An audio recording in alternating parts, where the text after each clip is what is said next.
ಇನ್ನು ನಟ ಉಪೇಂದ್ರ ದಂಪತಿಯ ಫೋನ್ ನಂಬರ್ ಹ್ಯಾಕ್ ವಿಚಾರ. ಹ್ಯಾಕರ್ ಖಾತೆಗೆ ಬರೋಬ್ಬರಿ 1.25 ಲಕ್ಷ ಟ್ರಾನ್ಸ್ಫರ್ ಆಗಿದೆ. ನಟ ಉಪೇಂದ್ರ ದಂಪತಿಯ ಫೋನ್ ಹ್ಯಾಕ್ ವಿಚಾರಕ್ಕೆ ಸಂಬಂಧಪಟ್ಟ ಹಾಗೆ ಹ್ಯಾಕರ್ ಖಾತೆಗೆ ಬರೋಬ್ಬರಿ 1.25 ಲಕ್ಷ ಟ್ರಾನ್ಸ್ಫರ್ ಆಗಿರೋದು. ನನ್ನ ಪ್ರಿಯಾಂಕಾ ಮೊಬೈಲ್ ನಂಬರ್ ಹ್ಯಾಕ್ ಆಗಿದೆ, ಯಾರಾದರೂ ದುಡ್ಡು ಕೇಳಿದ್ರೆ ಕಳಿಸಬೇಡಿ ಅಂತ ಉಪೇಂದ್ರ ಅವರು ಒಂದು ವಿಡಿಯೋ ಮೂಲಕ ಮನವಿ ಮಾಡಿದ್ರು. ಘಟನೆ ಕುರಿತು ಕಂಪ್ಲೇಂಟ್ ಅನ್ನು ಕೂಡ ಉಪೇಂದ್ರ ದಂಪತಿ ಕೊಟ್ಟಿದ್ದಾರೆ. ಸೊ ಸ್ಟೇಷನ್ಗೆ ಬಂದು ಕಂಪ್ಲೇಂಟ್ ಅನ್ನು ಕೂಡ ಕೊಟ್ಟಿದ್ದಾರೆ. ಅದಕ್ಕೂ ಮುಂಚೆ ಒಂದು ವಿಡಿಯೋವನ್ನು ಮಾಡಿದ್ರು ಉಪೇಂದ್ರ, ಹಾಗೆ ಪ್ರಿಯಾಂಕಾ ಅವರು ಕೂಡ ಮಾತನಾಡಿದರು. ಯಾರು ಕೂಡ ನಮ್ಮ ನಂಬರಿಂದ ರಿಕ್ವೆಸ್ಟ್ ಬಂದರೆ ದಯವಿಟ್ಟು ಹಣ ಟ್ರಾನ್ಸ್ಫರ್ ಮಾಡಬೇಡಿ, ನಮ್ಮಿಬ್ಬರ ನಂಬರು ಕೂಡ ಹ್ಯಾಕ್ ಆಗಿದೆ, ಹ್ಯಾಕರ್ಗಳು ಅದನ್ನು ಹ್ಯಾಕ್ ಮಾಡಿದ್ದಾರೆ. ಯಾವುದೋ ಒಂದು ಪ್ರಾಡಕ್ಟನ್ನು ಆರ್ಡರ್ ಮಾಡಿದ್ರು, ಅದನ್ನು ಡೆಲಿವರಿ ಪಡೆಯುವಂಥ ಸಂದರ್ಭದಲ್ಲಿ ಮಿಸ್ ಆಗಿದೆ. ಒಂದು ನಂಬರ್ ಡಯಲ್ ಮಾಡೋಕೆ ಹೇಳಿದರು, ನಾವು ಮಿಸ್ ಆಗಿ ಡಯಲ್ ಮಾಡಿದ್ದೇವೆ ಅಂತ.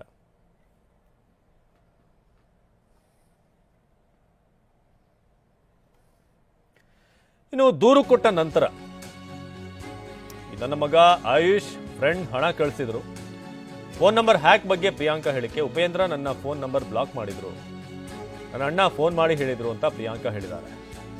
ಈ ರೀತಿ ಆಗಿರೋದು ನನಗೆ ತುಂಬಾ ಶಾಕ್ ಆಯಿತು. ನನ್ನ ಅಣ್ಣ ಫೋನ್ ಮಾಡಿ ಹೇಳಿದ್ರು. ಈ ಫೋನ್ ಮಾಡಿದಂಥವ್ರು ಏನಿದ್ದಾರೆ ಅವರು ಹಿಂದಿಯಲ್ಲೇ ಮಾತನಾಡ್ತಾ ಇದ್ರು ಅಂತ. ಫರ್ನಿಚರ್ ಆರ್ಡರ್ ಮಾಡಿದ್ವಿ, ಅದರ ಡೆಲಿವರಿ ಆಗಬೇಕಾಗಿತ್ತು. ಅವರಿಗೆ ವಾಪಸ್ ಕರೆ ಮಾಡಿದ್ರೆ ಫೋನ್ ಹೋಗಲಿಲ್ಲ, ಫೋನ್ ನಂಬರ್ ಹ್ಯಾಕ್ ಆಗಿದೆ ಅಂತ ಪ್ರಿಯಾಂಕಾ ಹೇಳಿದರು. ನಮ್ಮ ಪ್ರತಿನಿಧಿ ಮಾಲ್ತೇಶ್ ಜಗ್ಗಿನ್ ಈ ಬಗ್ಗೆ ಪ್ರಿಯಾಂಕಾ ಅವ್ರನ್ನ ಮಾತನಾಡಿಸಿದ್ದಾರೆ, ಬನ್ನಿ ನೋಡೋಣ. ರಿಯಲ್ ಸ್ಟಾರ್ ಉಪೇಂದ್ರ ಅವ್ರನ್ನ ಬುದ್ಧಿವಂತ ನಿರ್ದೇಶಕರು ಅಂತೀವಿ. ಇವತ್ತು ಉಪೇಂದ್ರ ಅವರಿಗೆ ಹಾಗೆ ಪ್ರಿಯಾಂಕಾ ಮೇಡಮ್ಗೆ ಅವರೆಲ್ಲ ತಲೆಗುಳ ಬಿಡ್ತಿದ್ರು ಸಿನಿಮಾ ಮುಖಾಂತರ, ಬಟ್ ಅವ್ರಿಗೆ ಒಂದು ತಲೆಗುಳ ಬಿಡುವಂಥ ಕೆಲಸ ಆಗಿದೆ. ಅದು ಸೈಬರ್ ವಂಚಕರ ಒಂದು ಹ್ಯಾಕ್ ಮಾಡಿರ್ತಕ್ಕಂಥದ್ದು. ಅದನ್ನ ಮಾತಾಡ್ಸೋಣ. ಮೇಡಮ್, ಆರಂಭದಲ್ಲೇ ಹೇಳ್ತಾ ಇದ್ದೀನಿ, ನಿಮಗೆ ಮೆಸೇಜ್ ಕಳಿಸಿದ್ರೆ 55,000 ರೂಪಾಯಿ ದುಡ್ಡು ಕೇಳಿದ್ದೀರಾ. ಹಾಂ, ಉಪೇಂದ್ರ ಅವರು ಹಾಗೆ ಪ್ರಿಯಾಂಕಾ ಉಪೇಂದ್ರ ಅವರು ಅಷ್ಟು ಬಡವರಾಗಿದ್ದಾರೆ ಅಂತ ಅಲ್ವಾ? ಆಕ್ಚುಲಿ ಇಲ್ಲ, ತುಂಬ ಬೇಜಾರಾಗ್ತಿದೆ ನಿಜವಾಗ್ಲೂ. ಬಿಕಾಸ್ ತುಂಬ ಜನ ದುಡ್ಡು ಕಳಿಸ್ಬಿಟ್ಟಿದ್ದಾರೆ ಆ್ಯಂಡ್ ಬೆಳಗ್ಗೆಯಿಂದ. ಸೊ ಯಾರೊಬ್ರು ನನಗೆ ಫೋನ್ ಮಾಡಿದ್ರು, ನಾನೇನೋ ಆರ್ಡರ್ ಮಾಡಿದ್ದೆ, ಅದು ಬರಬೇಕಾಗಿತ್ತು. ಸೊ ಅವರು ಬೆಳಗ್ಗೆ ಫೋನ್ ಮಾಡಿ ಈ ಥರ ಒಂದು ಕೋಡ್ ಕಳಿಸ್ತೀನಿ, ನಮ್ಮ ಡೆಲಿವರಿ ಹುಡುಗನಿಗೆ ಇದು ಕಳಿಸಿ, ಅವ್ರು ನಿಮಗೆ ಫೋನ್ ಮಾಡ್ತಾರೆ, ನಿಮ್ಮ ಲೊಕೇಶನ್ ಗೊತ್ತಾಗ್ತಾ ಇಲ್ಲ ಅಂತ ಕಳಿಸಿದ್ರು. ಸೊ ನಾನು ಆ ನಂಬರ್ ಮಾಡಿದೆ, ಉಪೇಂದ್ರ ಅವ್ರ ಹತ್ರನೂ ಸೇವ್ ಮಾಡಿಸಿದೆ. ಬಿಕಾಸ್ ನನ್ನ ಫೋನಲ್ಲಿ ಮಾತಾಡಿದಾಗ ಸೇವ್ ಮಾಡೋಕ್ಕಾಗಲ್ಲ. ಸೊ ನಿಜವಾಗ್ಲೂ ನಂದೇ ತಪ್ಪು. ನನಗೆ ಆ್ಯಕ್ಚುಲಿ ಅದು ಹ್ಯಾಕಿಂಗ್ ಲಿಂಕ್ ಅಥವಾ ಏನೋ ಫಾರ್ವರ್ಡಿಂಗ್ ಲಿಂಕ್ ಅಂತ ನಂಗೆ ಗೊತ್ತಿರಲಿಲ್ಲ. ನಾನು ಅಷ್ಟು ಟೆಕ್ ಸೇವಿ ಅಲ್ಲ. ನಾನು ಇತ್ತೀಚೆಗೆ UPI ಯೂಸ್ ಮಾಡ್ತೀನಿ. ಆ್ಯಕ್ಚುಲಿ ನಾನು ಇಷ್ಟು ವರ್ಷ UPIನೂ ಯೂಸ್ ಮಾಡ್ತಾ ಇರಲಿಲ್ಲ. ಇಲ್ಲಿ ಸದಾಶಿವ ನಗರ್ಗೆ ಬಂದಾದ್ಮೇಲೆ ಅದು ಯೂಸ್ ಮಾಡೋಕ್ಕೆ ಸ್ಟಾರ್ಟ್ ಮಾಡಿದ್ದೀನಿ. ಅದ ನಂತರ ಆ್ಯಕ್ಚುಲಿ ನಮಗೇನೂ ಗೊತ್ತಾಗಲಿಲ್ಲ. ಅವ್ರು ಏನು ಮಾಡಿದ್ದಾರೆ ಅಂದರೆ ನಮ್ಮ ವಾಟ್ಸಾಪ್ ಹ್ಯಾಕ್ ಮಾಡಿ ನಮ್ಮ ವಾಟ್ಸಾಪಿಂದ ಎಲ್ರಿಗೂ ಈ ಥರ ನನ್ನ ಹೆಸರಲ್ಲಿ ಕಳಿಸ್ಬಿಟ್ಟಿದ್ದಾರೆ. ಅಲ್ಲೆಲ್ಲರೂ ತುಂಬ ಜನ ದುಡ್ಡು ಕಳಿಸ್ಬಿಟ್ಟಿದ್ದಾರೆ. ನನ್ನ ತಮ್ಮ ಕ್ಯಾಲ್ಕಟಾದಿಂದ ಫೋನ್ ಮಾಡಿ ನನಗೆ ತಿಳಿಸಿದ ಹಿಂಗೆ ಆಗ್ತಿದೆ. ತಕ್ಷಣ ನಾವು ಇಲ್ಲಿ ಪೊಲೀಸ್ ಸ್ಟೇಷನ್ಗೆ ಬಂದು ಕಂಪ್ಲೇಂಟ್ ಲಾಂಚ್ ಮಾಡಿದ್ದೀವಿ. ಇನ್ನೊಂದು ಏನು ಮಾಡಿದ್ದಾರೆ ಅಂದರೆ, ಅದ ನಂತರ ಯಾರ್ಯಾರು ಗ್ರೂಪಲ್ಲಿ ಹೋಗಿ ಹೇಳಕ್ಕೆ ಹೋಗಿದ್ದಾರೆ, ನಾನು ಇರೋದು ಗ್ರೂಪಲ್ಲಿ, ಅವ್ರಿಗೆಲ್ಲ ಗ್ರೂಪಿಂದ ಡಿಲೀಟ್ ಮಾಡಿಬಿಟ್ಟಿದ್ದಾರೆ. ಬಿಕಾಸ್ ಕೆಲವರು ಗ್ರೂಪ್ಸಲ್ಲಿ ನಾನು ಆ್ಯಡ್ಮಿನ್ ಆಗಿದ್ದೆ. ನಾನು ಯಾವ್ದು ಗ್ರೂಪ್ದು ಆ್ಯಡ್ಮಿನಲ್ಲಿದ್ದೆ, ನನ್ನ ಫ್ಯಾಮಿಲಿ ಗ್ರೂಪ್ಸ್, ನನ್ನ ಫ್ರೆಂಡ್ಸ್ ಗ್ರೂಪ್ನಲ್ಲಿ, ಅಲ್ಲಿ ಹೋಗಿ ಅವ್ರಿಗೆ ತೆಗೆದಾಕ್ಬಿಟ್ಟಿದ್ದಾರೆ ಕಂಪ್ಲೇಂಟ್ ಹಾಕೋರಿಗೆ. ಈಗ ಎಕ್ಸಾಕ್ಟ್ ಆಗಿ ಎಷ್ಟು ಗಂಟೆಗೆ ಇದು ನಿಮ್ಗೆ ಗೊತ್ತಾಯ್ತು? ಏನು ಆರ್ಡರ್ ಮಾಡಿದ್ರಿ? ಸೊ ಎಲ್ಲಿಂದ ಇದು ಮೆಸೇಜ್ ಬಂದಿದ್ದ ಅನ್ನೋಂಥದ್ದು ಏನಾದ್ರು ಮಾಹಿತಿ ಸಿಕ್ತಾ? ಇಲ್ಲ, ನಾವು 108 ಥಿಂಗ್ಸ್ ಆರ್ಡರ್ ಮಾಡಿರ್ತೀವಿ, ಅದು ಕೋಇನ್ಸಿಡೆನ್ಸ್ ಅಷ್ಟೇ. ಲೊಕೇಶನ್ ಸಿಗ್ತಾ ಇಲ್ಲ ಅಂದರು. ಲೊಕೇಶನ್ ಸಿಗ್ಬೇಕಂದ್ರೆ ನೀವು ನಿಮ್ಮ ಈ ನಂಬರ್ಗೆ ಫೋನ್ ಮಾಡಿ. ಆವಾಗ ನನಗೆ ಸ್ವಲ್ಪ ಡೌಟ್ ಬಂತು, ನಾನು ಡೈರೆಕ್ಟ್ ನಂಬರ್ ಕೊಡ್ಬೋದಲ್ವಾ, ನೀವು ಯಾಕೆ ಕೋಡ್ ಕೊಡ್ತಾ ಇದ್ದೀರಾ?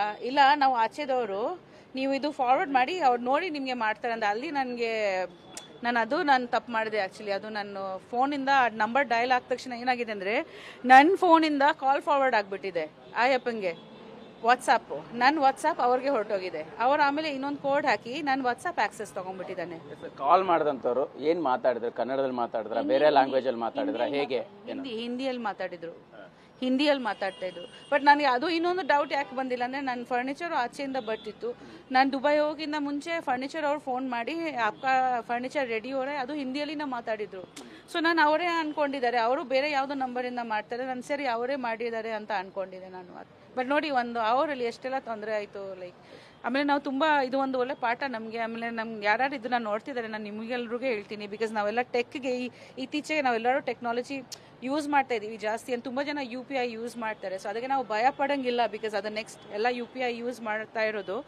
ಬಟ್ ಎಲ್ಲ ಸ್ವಲ್ಪ ಚೆನ್ನಾಗಿ ತಿಳ್ಕೊಂಡು ಯೂಸ್ ಮಾಡಿ ಆ್ಯಂಡ್ ಯಾರಿಗೆ ಟ್ರಸ್ಟ್ ಮಾಡಬೇಡಿ. ಆ್ಯಂಡ್ ಖಂಡಿತ ಈ ಥರ ಒಂದು ಮೆಸೇಜ್ ಬಂದರೆ ಯಾವುದೋ ರೀತಿ ಫಸ್ಟ್ ಆ ವ್ಯಕ್ತಿ ಹತ್ರ ಮಾತಾಡಿ. ಇನ್ನೊಂದು ವಿಷಯ ನಿಮಗೆ ನಾನು ಹೇಳಬೇಕು, ನೆನ್ನೆ ನಾನು ಉಪ್ಪಿಗೆ ಹೇಳ್ತಿದ್ದೆ, AI ಅಲ್ಲಿ ವಾಯ್ಸ್ ರೆಕಾರ್ಡ್ ಮಾಡ್ತಿದ್ದಾರೆ. ಅರ್ಥ ಆಯ್ತಾ? ಲೈಕ್ ನನ್ನ ವಾಯ್ಸು ರೆಕಾರ್ಡ್ ನನ್ನ ಥರ ಮಾತಾಡಿ ಬೇರೆಯವ್ರಿಗೆ ಕಳ್ಸೋ ಥರ ದಟ್ ನಾನು ನಿಮ್ಮ ಸಪೋಸ್ ನಾನು ನನ್ನ ಮಗುಗೆ ಕಳಿಸಿದ್ರೆ, ಆಯುಷ್ ನಾನು ಮಮ್ಮ ಫೋನ್ ಹೋಗ್ತಾ ಇಲ್ಲ, ನೀನು ಪ್ಲೀಸ್ ನನ್ನ ಫೋನ್ಗೆ ನನ್ನ ಅಕೌಂಟ್ಗೆ ದುಡ್ಡು ಕಳಿಸು, ನಾನಿದು ನನ್ನ ವಾಯ್ಸ್ ಥರ. ಸೊ ಅದಕ್ಕೆ ಒಂದು ಪಾಸ್ವರ್ಡ್ ಮಾಡಬೇಕು ನಾವು, ಏನೋ ಒಂದು ಸ್ಪೆಷಲ್ ಆಗಿ ಮಾಡಬೇಕು. ದಟ್ ಇದೇ ನಮ್ಮ ಫ್ಯಾಮಿಲಿ ಕೋಡ್ ವರ್ಡು. ಈ ಥರ ಅರ್ಜೆಂಟ್ ಆಗಿದೆ, ನಾನು ಈ ಪದನ ಯೂಸ್ ಮಾಡ್ತೀನಿ ಅಥವಾ ನಾನು ಈ ಕೋಡ್ ವರ್ಡ್ ಹೇಳ್ತೀನಿ, ಆವಾಗ ನಾನೇ ಅಂತ ನಿನಗೆ ಗ್ಯಾರಂಟಿ ಇರುತ್ತೆ, ಇಲ್ಲಾಂದರೆ ನಾನೇ ಅಲ್ಲ. ಈ AI ಕಾಲದಲ್ಲಿ, ಈ ಟೆಕ್ ಕಾಲದಲ್ಲಿ ನಾವು ಇದೆಲ್ಲ ಐ ಥಿಂಕ್ ಇವಾಗ ನನಗೆ ಅನಿಸ್ತಾ ಇದೆ ದಟ್ ನಾವು ಅದಕ್ಕೆ ರೆಡಿ ಆಗಬೇಕು. ಕ್ಯಾಮ್ರಾ ಪರ್ಸನ್ ಜಗನ್ ಜೊತೆ ಮಾಲ್ತೇಶ್ ಜಗ್ಗಿನ್, TV9 ಬೆಂಗಳೂರು.